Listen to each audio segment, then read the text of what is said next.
नियम 6, हर कीमत पर ध्यान आकर्षित करें। तो चलिए आज के इस एक्सप्लेनर में सीधे गोता लगाते हैं। आज हम इस दिलचस्प स्रोत पर चर्चा करेंगे कि भीड़ का हिस्सा बनकर रहना, यानी बिल्कुल साधारण बने रहना, असल में कितना खतरनाक हो सकता है। हम देखेंगे कि इतिहास में लोगों ने कैसे विजिबिलिटी या कहें तो लोगों की नजरों में बने रहने की इस जबरदस्त कला में महारत हासिल की है। अब आज की हमारी ये चर्चा एक बहुत ही चौंकाने वाले सवाल से शुरू होती है। क्या पूरी तरह से भुला दिए जाने से बेहतर ये है कि लोग नफरत करें? सोचने वाली बात है ना? खैर, इंसानी महत्वाकांक्षा, पावर डायनामिक्स और राजन नाम के कवि की बहुत ही कमाल की कहानी को समझने के लिए इस सवाल पर गौर करना बिल्कुल जरूरी है। ये सवाल उन सभी पुरानी बातों को चुनौती देता है जो हमें हमेशा चुपचाप और सेफ रहने की सलाह देती हैं। भाग 1, गुमनामी का अभिशाप।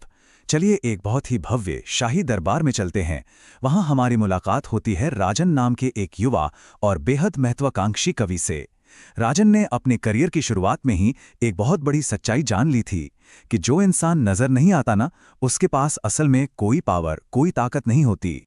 और ये बात बहुत ही खूबसूरती से इस बात को समझाती है कि अगर कोई आपको देख नहीं रहा है तो आपकी प्रतिभा, आपका टैलेंट, सच कहूं तो पूरी तरह से बेकार है। ऐसा इसलिए क्योंकि समाज हर चीज को उसके बाहरी रंग रूप और दिखावे से ही जज करता है। जो चीज नजर ही नहीं आती उसकी कोई वैल्यू नहीं है। दुनिया में अपना वजूद कायम करने के लिए सबसे पहले लोगों की नजरों में आना ही पड़ता है। अब आते हैं भाग 2 पर, ताकतवर पर हमला। चलिए देखते हैं कि राजन अपने उस निचले स्तर से बाहर निकलने के लिए क्या अचूक रणनीति बनाता है, क्योंकि उसके पास आगे बढ़ने के मौके न के बराबर थे। यहां राजन ने 16वीं सदी के एक रोमन दास पिएत्रो एरेटिनो से प्रेरणा ली। पिएत्रो ने क्या किया था?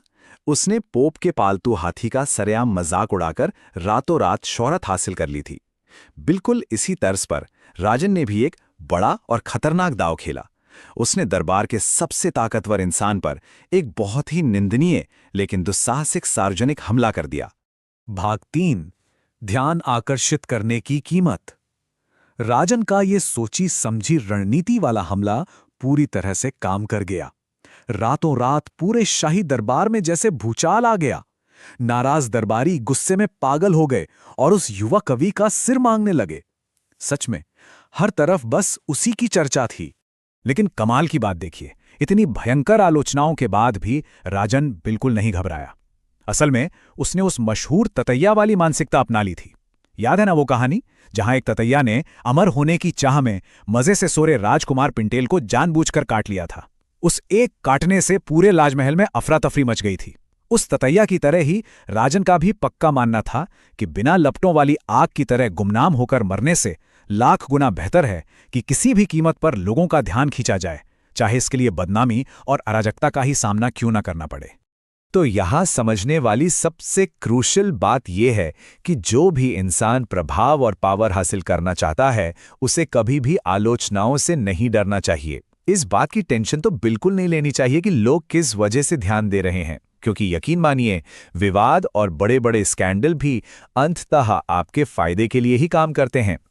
अब देखिए भाग 4, दुस्साहस का आकर्षण। ये वाकई पूरे राज्य के लिए एक बहुत बड़ा झटका था। महाराजा ने उस युवा कवि को उसकी इस भारी गुस्ताखी के लिए कोई सजा ही नहीं दी, बल्कि महाराजा को राजन का ये दुस्साहस गजब का आकर्षक और मैग्नेटिक लगा। ये कुछ राजा लुई 14वें के उस ऐतिहासिक किस्से जैसा ही है। राजा लुई ड्यूक ड लॉजन के बेहद निंदनीय और बदतमीजी भरे बर्ताव से इतने ज्यादा इंप्रेस थे कि वे दरबार में ड्यूक की गैर मौजूदगी बर्दाश्त ही नहीं कर पाते थे।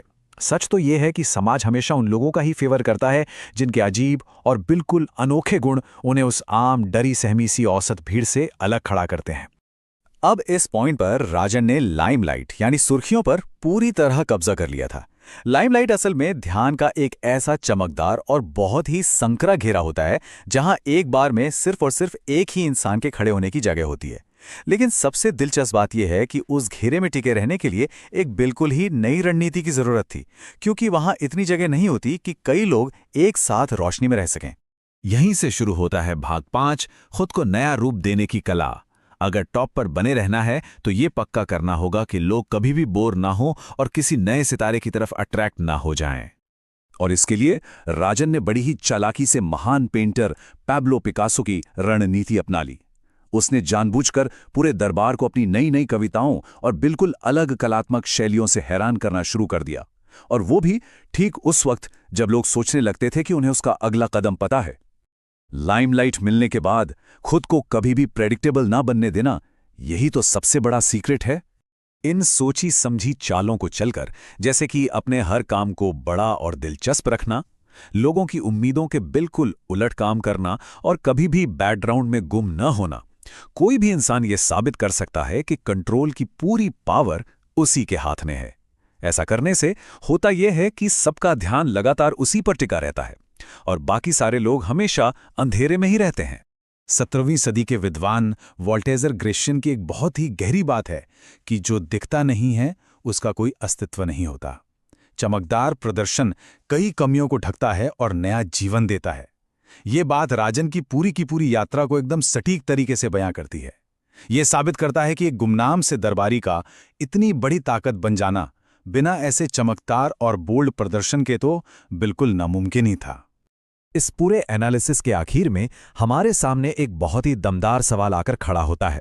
वो ऐसा कौन सा साहसिक कदम है जो यह सुनिश्चित करता है कि कोई व्यक्ति फिर कभी उस डरपोक और साधारण भीड़ का हिस्सा न बने?